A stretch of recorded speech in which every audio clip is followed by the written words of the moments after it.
I just wanted to share the story. And I was so discouraged beforehand that I didn't. I wanted to run away. I wanted to leave. I wanted just to abandon the whole thing. I was so discouraged. So then that healing question, when that measure of healing came after this trip we went on, the excitement that I actually felt myself, it was life-changing. Some experts chase attention, but the smart ones build authority. You're listening to the Authority on Demand podcast, where credibility becomes your competitive advantage. Every week, we're pulling back the curtain on how founders and leaders turn expertise into inbound demand through books that position, media that converse, and strategies that actually move the needle.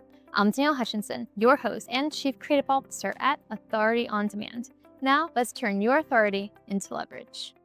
Hello, everybody, and welcome to another episode of the Authors on Mission podcast. So we're starting off with a question today. What happens when an immigrant's dream of American freedom collides with institutional power, when a single portrait becomes a decade-long constitutional crisis, and when one man's quest for artistic expression exposes corruption at the highest levels of American culture? Well, our guest today is Julian Raven, a British-American artist whose name has become synonymous with one of the most significant First Amendment battles of our time.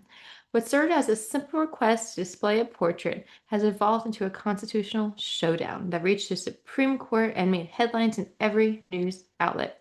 Julian's book, Odious and Cerberus, is more than a memoir. It's a constitutional case study, a corruption expose, and an immigrant's love letter to American principles, all wrapped into one.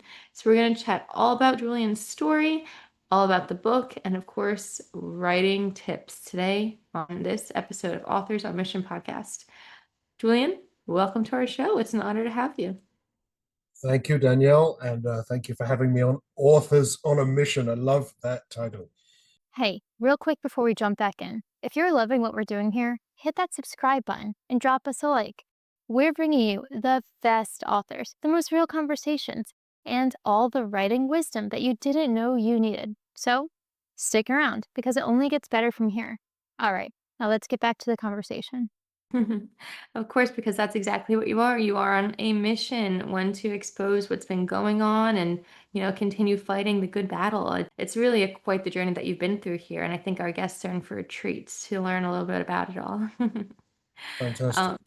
So, first off, I think the first matter of business to get over is how on earth did you come up with that name? Right before the recording, you were joking around with me saying how everyone has a hard time kind of pronouncing it. So what is the meaning behind the title of the book? Well, I don't know if I'm going to give it away because it's like the plot of the movie. It's like the spoiler. It's like spoiler alert. So I have to do it sort of delicately. You folks, obviously, with what I read about your platform, assisting authors, when I looked into it, as it's my first book, and I spoke to folks that I know and people that have written books, and title is so important, title. And there I go, put this title that everybody wrestles with on the book. And yet it's so apropos because it's also symbolic of the journey that I'm on, because as much as the title is a mouthful, and that's just the first part, the second part is An American Immigrant's Odyssey and His Free Speech Legal War Against Smithsonian Corruption. So it's a real mouthful. But that also is like symbolic of the struggle that I'm in, because it's this mountain, it's this larger than life issue that I've been dealing with. And so I left it on there because as much as I saw people struggle with it and I considered changing it to something much simpler, it just stripped away the power of the book. It made it not the book. And so even my editor was like, no, as much as it is, as hard as it is, it represents something that this whole book is about. So the clue about the title, Danielle, is this. I didn't come up with it in the sense that it is part of the federal court ruling that a judge issued in his ruling certain things, certain descriptions of my adversary, who was Kim Sayet, the director of the National Portrait Gallery. And in discussing her and the Smithsonian Institution, he used both of those terms. And so that's the real reason behind, Odious and Cerberus. You have to delve into the book and see the context in which he used them. And it's a fascinating example, illustration, because when you look at the Smithsonian Institution and what comprises the Board of Regents, you have members of all three branches of the federal government. There you get into the idea of this three-headed beast that leads to other constitutional problems and questions like the separation of powers. This is a real story that is still unfolding. Yeah, and I think that's what's the most interesting thing about this. You mentioned to me before the two covers right behind you there are, part of the trilogy that you're creating because it's still ongoing and the battle is still being Yes, fought. So yes. that's just incredible. But now that we've discussed the title, I think it's time to dive a little bit into the content itself. I know it's a huge story, a lot of backstory, so our audience here will have to pick up the book themselves and learn all the Yes, nitty-gritty details. I just have to ask, I mean, this has been nearly a decade of almost a David versus Goliath kind of story. So I'm yes. wondering, what has sustained you through this long legal battle? How has it affected you personally? I'm sure it took a lot of resilience and strength. I can say this.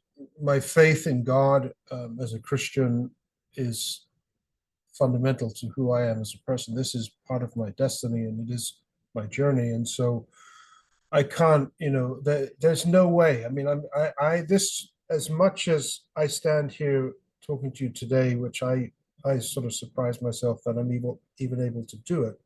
The book is really, it's a catalog as much as it has so many levels, from an allegory to the legal, to the history, to art, to philosophy, to politics. It has so many levels of my thinking that is woven into this narrative.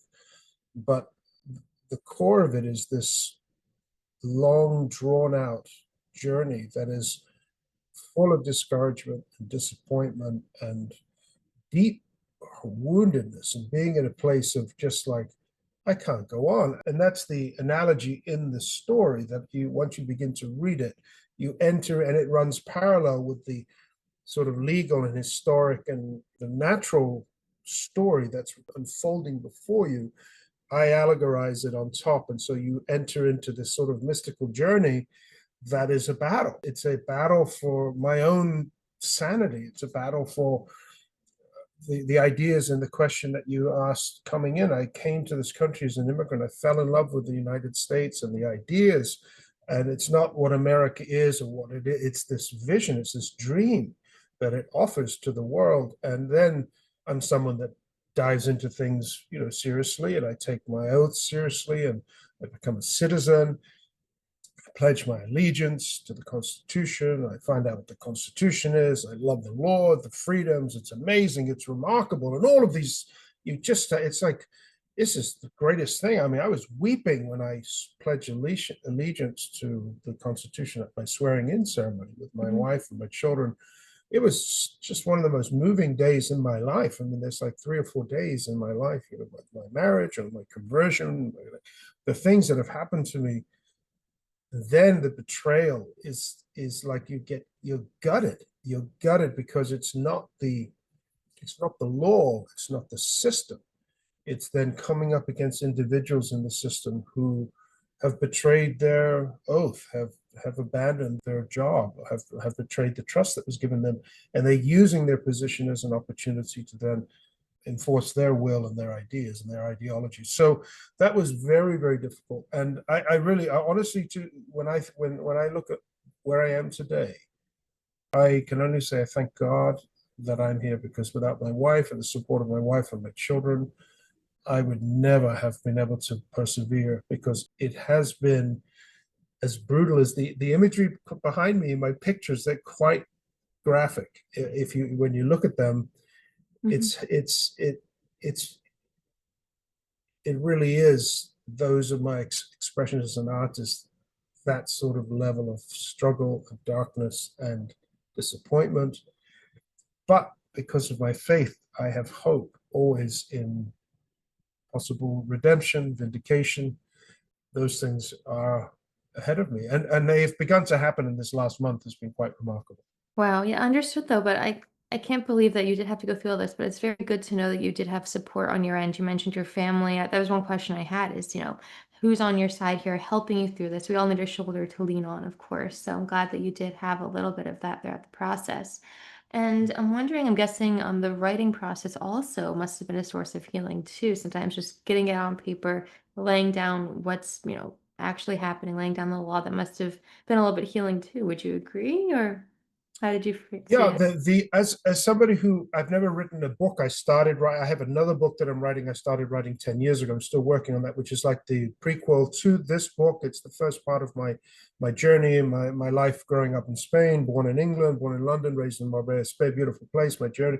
So there's like that part of my story, but I've written it, but it was like, shotgun sporadically. I never was sitting down as a writer, but this journey that I was on it for a number of years, and I was learning so much because I self-represented myself in my lawsuits. So I was taking advantage of the marvelous American system, which I found fascinating to say, wow, I'm an American. I can sue the government. I can do it myself. I don't even need a lawyer. I just need to study these books. And I mean, this is what America is, this great nation. I come from in Spain. It's unheard of. They don't even bother. There's such apathy because people are so powerless to have an effect on government, or they just forget it.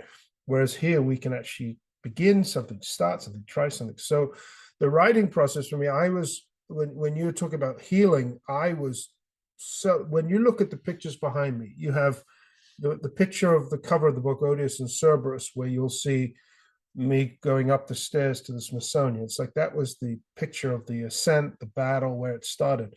The next picture that's behind me is the Swampire Strikes Back, which was after the ruling from the Supreme Court, who kicked my petition for cert to the curb, because Chief Justice John Roberts is also the Chancellor of the Smithsonian Institution. He was a defendant in my case. He had to recuse himself. It's all written down. He recused himself, and the other judges are like, oh, they don't take my case. I believe they violated their trust and their oath, because the Supreme Court, its role is to, answer all issues and unresolved or unanswered questions of federal law, all controversies of law. Their job is to answer that. And no case has been filed against the Smithsonian has ever reached the Supreme Court except mine. It's the first case. And the principal question was, what is the Smithsonian Institution? What is the legal entity status of the Smithsonian Institution? That was their responsibility to answer that question. So when they denied my petition, I was convinced they were obligated to take it. But I also knew there was this huge political behind the scenes pressure this is enormous. When you talked to me before about support, I had very little support, because most people, I've had people who scream in my face, how dare you sue the Smithsonian, like indignant. I mean, there's a protection that people have. The Smithsonian has such an air of prestige and such an air of authority and such a presence in people's lives that I am this like obnoxious person. How dare you do something like this? So all of this ties into this status quo bias at the highest levels of government. Chief Justice John Roberts, who you see in my picture there behind me, I don't know if you see it, it's like the Swampire stuff.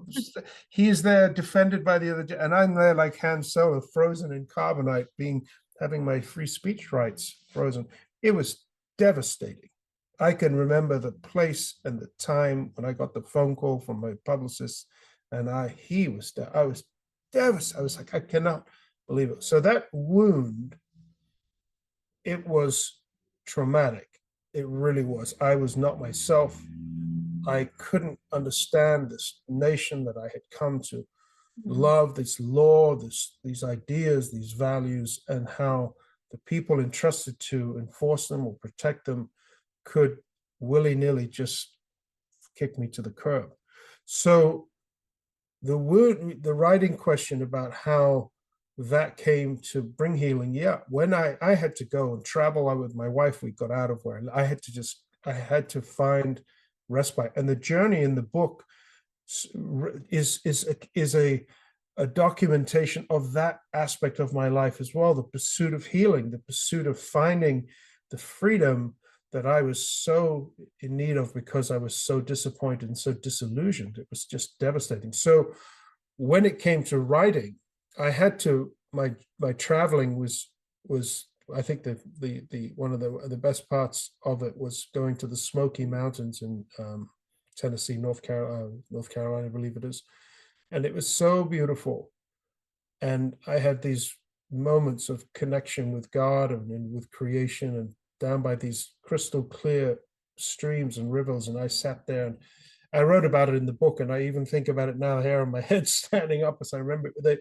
The waters of this river, it was ice cold, but it was as if it was washing over me and heal. I came to a place of healing. So when I came back to New York after this journey, Danielle, I sat down at my computer when I was like, I need to write this book. I wrote solidly for 2 weeks. I wrote morning, noon, and night. I just ate and slept. I wrote 100,000 words in 2 weeks. It was a rough draft, but it was my book from end to end. It took 6 months, 9 months to edit after that. But that writing process was like, for me, it's like giving birth. It's like a transformational experience. And yes, you pouring out your pain, you're pouring out your memories, you're facing these experiences that you have that you really wish you could just block them out of your life. But yes, it became part of the, the catharsis, part of that finding a measure of peace, because as the pictures behind me show, that was just sort of the middle part of the journey. I still had to come back. I still am not, the story is still not resolved. And I was actually in Spain for the last year and a half. I just came back to the US in May, and I went to stay. That's where I grew up, in Marbella. My mother had got sick and passed away. And I didn't want to come back. I put the Smithsonian far out of my mind. I thought this is the best way to forget. This is 3,000 miles away. I don't want anything to do with this, because I couldn't resolve it. That was the big problem for me. My mind is wired in such a way that when I see things and since a boy, I've always, things that went to work together. I got some beeping, excuse me. When they don't connect, when they don't line up, when things don't line on a level, when they don't function as they should, it's a disconnect, and my mind has to fix them. I work a lot with my hands. I build things, I fix things, I restore things, I make things work. And so when I see something that's not working, I need to fix it. So when I can't, when the sense of powerlessness facing this huge issue, the best and only thing that I could do is go away, get as far away from it as possible. But then destiny would have it, God's plan for my life, for circumstances, led my wife and I back here May the 5th of this year. That's only 6 weeks ago. And within 2 or 3 weeks, the president of the United States fires Kim Sayat. She is the antagonist in my book. She is, from page 1 all the way through the book, she is the antagonist. She is the main character other than myself because of what she did. And on the president's list of 17 reasons to fire Kim Sayat, my story, my journey is number 4. And so that was a major boost for me to say, wow, finally, the president of the United States said, yeah, let's fire this woman. Look what she did. Then I was encouraged. But then I also now struggle, Danielle, with the other sort of disappointing part, where you have a curiosity, because I've presented it, and most of the media, they will tell everything but ignore my story. They don't want to tell my story. They presented Kim Sayat as an innocent victim of like this mean president's wanting to fire her, but ignoring the reason. You said one of your questions, what evidence was she odious or partisan? It's outrageous what she did. It's outrageous, and people don't want to know. They want to pretend, no, she's just a victim of some mean president. But it was a federal judge who said that Kim Sayat's actions were odious. He stated that in his judgment, and partisan. And the president's determination was she is a highly partisan person. And it's true. It's not made up. It's true that the federal judge did it. But the weird thing is how could he say she was both partisan and odious, and yet what she did to me was at that time perfectly legal. This leads us into the big question of the Smithsonian enigma, the confusion as to the legal entity status. How could she be determined by a federal judge to be both odious in her actions and partisan, and work for the federal government, but still be perfectly legal what she did? It's a complete mess.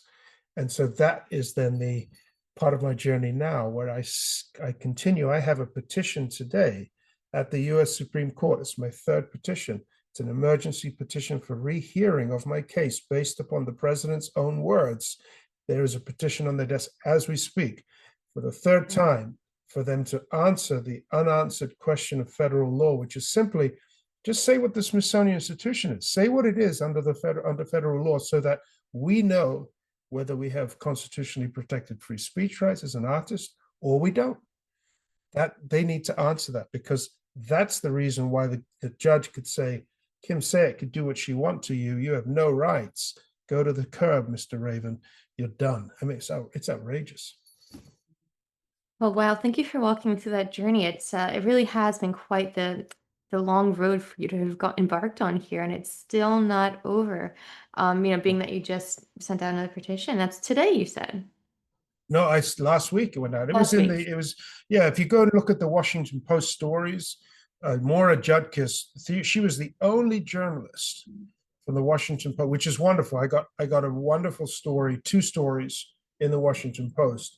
She was the only journalist who had the integrity to, and there are reasons for this, was from both sides of the political aisle, to address the issue and bring my story into it, interview me. She interviewed me here in New York, but also in Washington, D.C., because I had a press conference in front of the Smithsonian when they were having their Board of Regents meeting, where I predicted then, yeah, they're going to force this woman to resign because she's not only causing, all this controversy. If the president and Congress is threatening them with money and the removal of these appropriations, they only care about money at the end of the day. And so, they said, Kim Sayat, no, they didn't mention anything. We're not going to do anything, basically. But I knew it. They forced her to resign, and she's no longer there.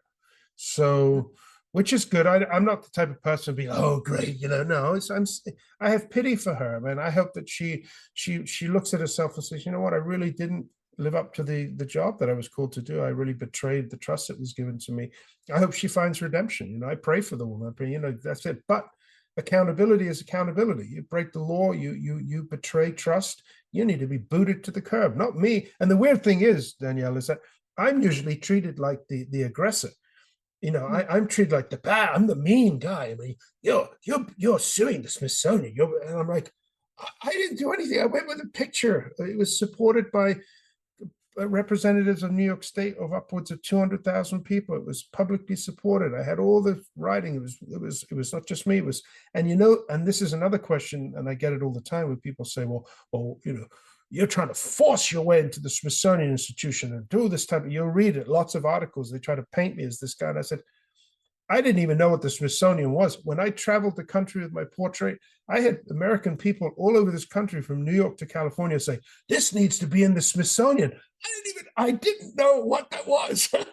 I was like, I heard Smithsonian is like a museum with spaceships and rockets in DC. I didn't know I had an art gallery. I didn't know nothing. So I was just going with what was put in front of me. And yet each time I walk through this door, I'm like I'm this terrible.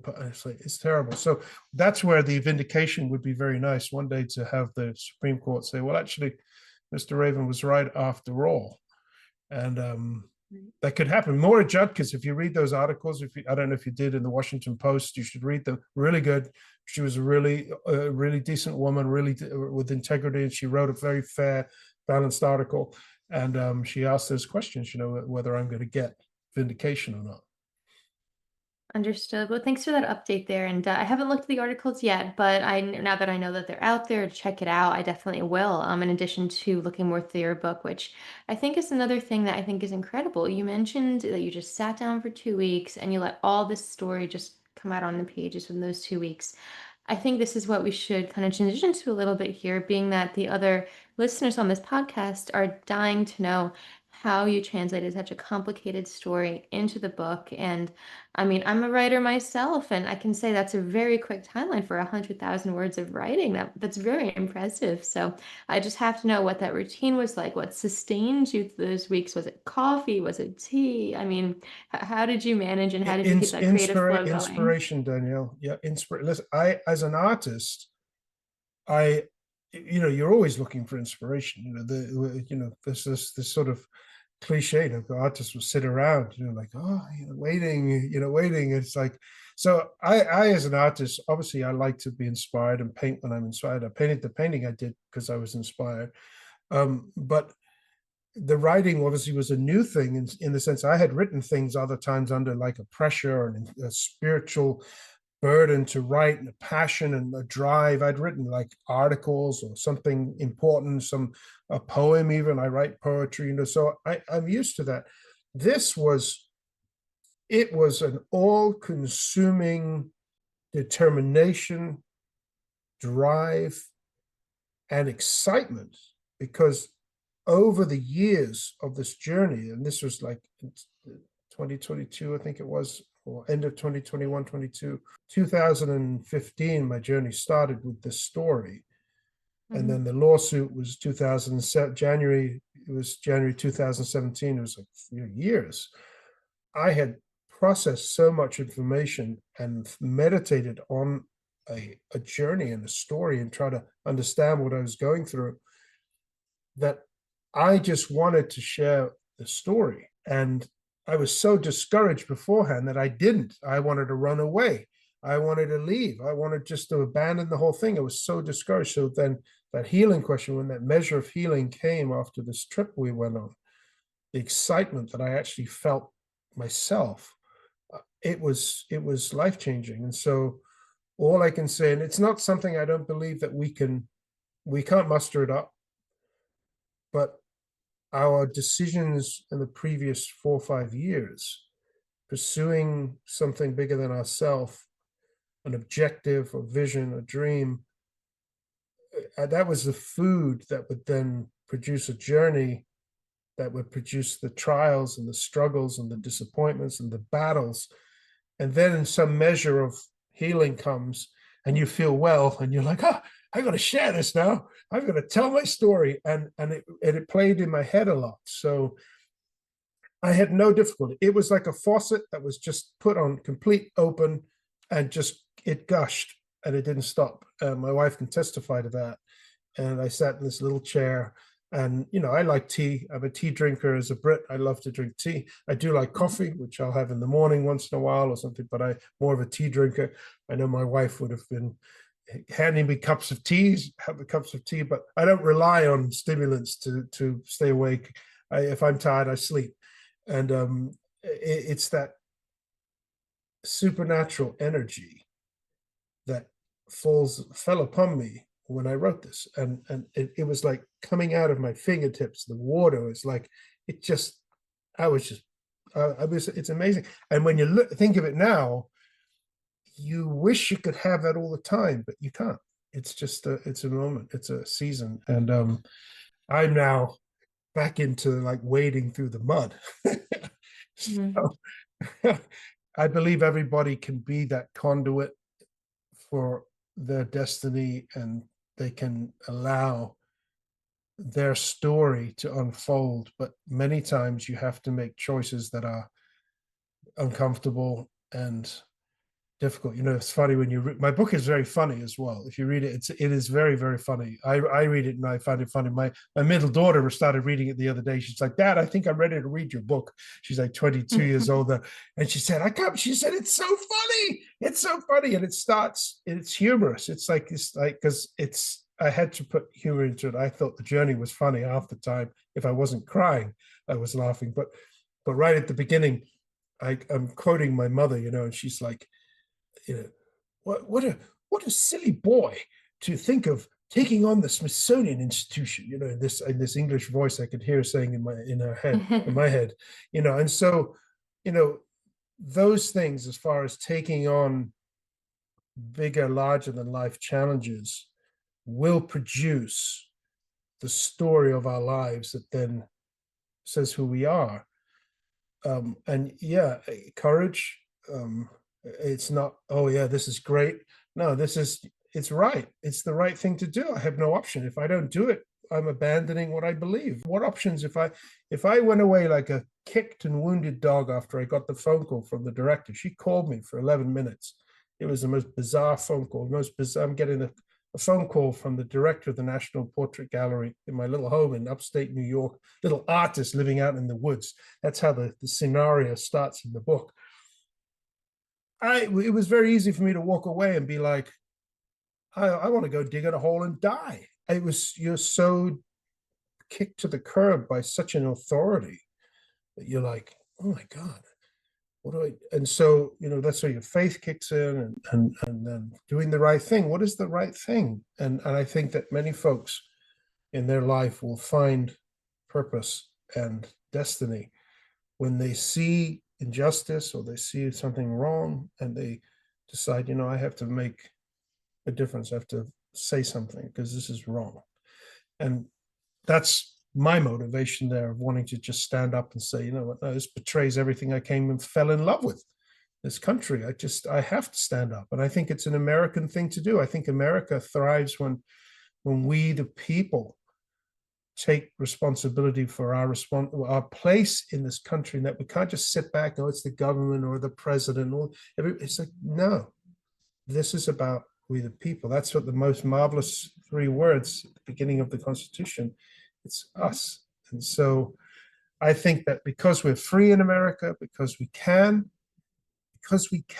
we must. And when we don't, then bad things happen and we complain, but we can do something. I was talking to a person yesterday. I said, you see potholes in your street, do something about it. Don't just keep driving over them and cursing every time you hit a hole in the street. Go do something. So that's, I think that's what I came to believe it was to be an American.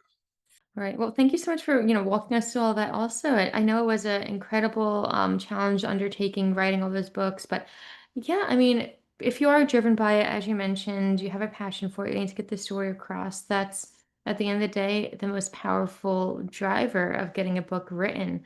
I talked to so many authors and we all have our own tips and tricks, but at the end of the day, if it's something that you truly believe in, the story has to be told, that's Yeah. enough fire to Yeah. fuel it as you go along. Yeah. So it's wonderful. And I do like the way that you mentioned you balance humor into your book along with the hard facts. I know there had to been a lot of research involved in writing the book and in the legal process in general as well, but it's great that you were able to balance the tone out in doing that. I'm wondering if you might have any tips and tricks for the audience today about doing that, about creating that balance between serious content and humor for reaching the Well, audience. I thought about the book, as I said, and I was saying, how do I tell this story, which is most people sort of recoil when I approach them with the subject because it's so outside.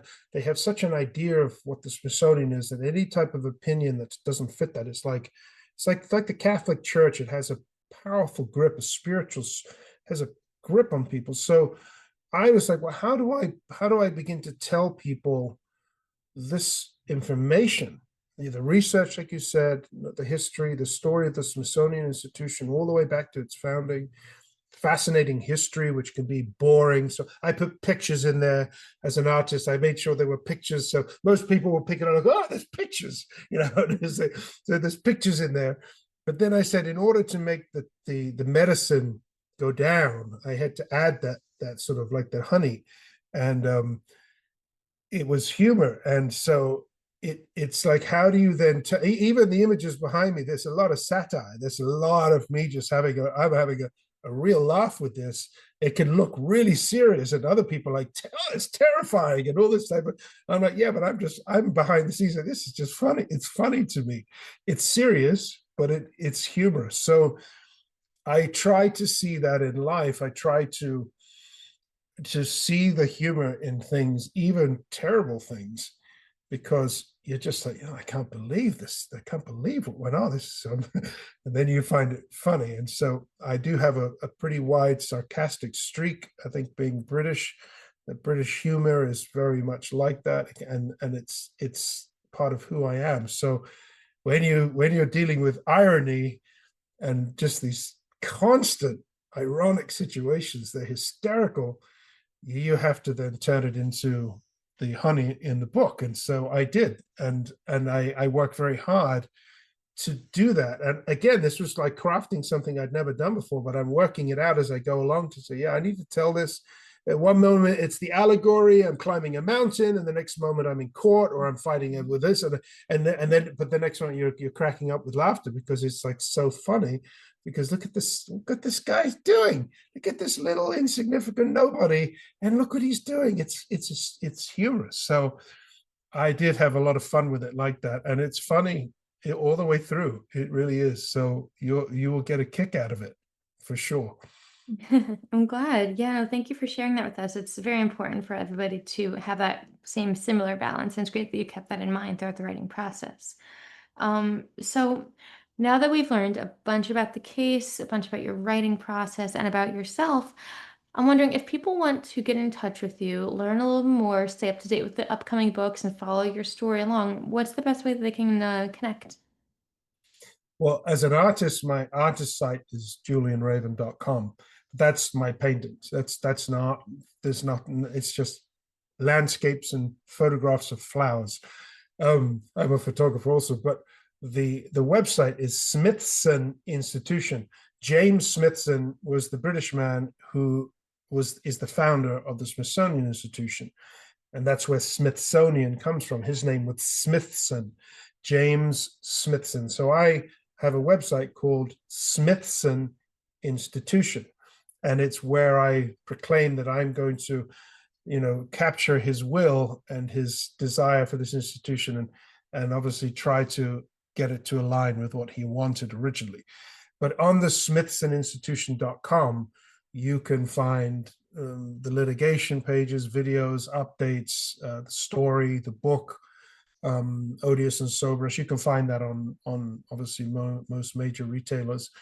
But yeah, the Smithson, it's just Smithson Institution, because the official website is Smithsonian Institution. This is Smithson. His name was James Smithson. So smithsoninstitution.com. Understood. Well, thank you for that. And everybody listening, we're going to put the link to that in the description box of the podcast today. So you can go ahead and click on over and learn a little bit more right there. And now, Julian, I'm wondering, as we begin to wrap up today, what pieces of advice would you like our listeners to walk off with today for them to keep in mind as they continue on their paths of life? What would you recommend? Well, I think because we are in difficult times, there's no doubt, nationally, globally, I'm a person of faith, and what gives me sanity is that as much as I can look at the sort of foreboding circumstances that we can oftentimes see, my faith looks beyond it to hope, real hope. And so I've been a preacher of the gospel for many years. I came to this country for that cause many, many years ago. And so finding real hope in times like this is very important. And I would always encourage people to look beyond this world, to real anchor your heart and hope in things that are beyond this world. But then when being practical to live now, the books, my book's hope, or my hope for the book, was I want people to learn what I learned. This journey of knowledge has been so life-changing. It's been wonderful. All that I've learned, it's been, and so there's so many takeaways from the book as far as for Americans, take up, at the end of the book, there's a bill that I had one congressman locally write the bill for the Smithsonian reform several years ago. Nothing happened. They kicked it to the curb too.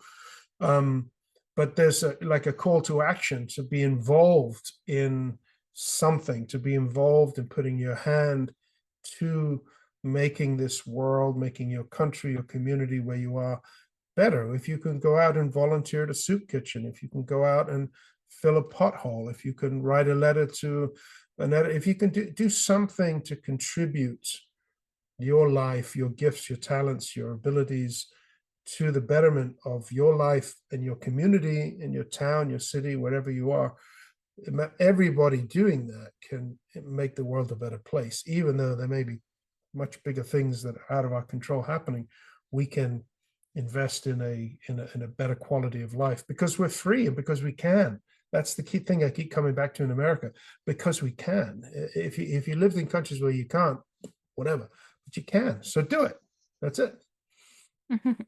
Understood. Well, thank you for that. No, that's a beautiful thing to say. And you're right. We all should be getting involved and active and, volunteering and doing what we can to better our world, exactly as you have been doing, Julian. So that's an amazing inspiration for all of us.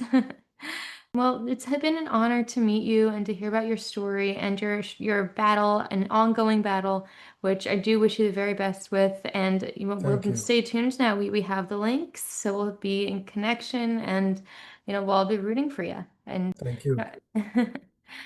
so yeah, thank you again for coming on. And everybody, if you want to learn a little bit more, check out the book itself. It can be found anywhere. Just pick up a copy of it. It's important because we need to understand our constitutional rights. We need to remember that in America, and especially for Julian's story, one person with truth on their side can still challenge the most powerful institutions. It's an incredible thing you're doing. So thank you. Well, praise God, and thank you, Danielle, for having me on. It's been a pleasure.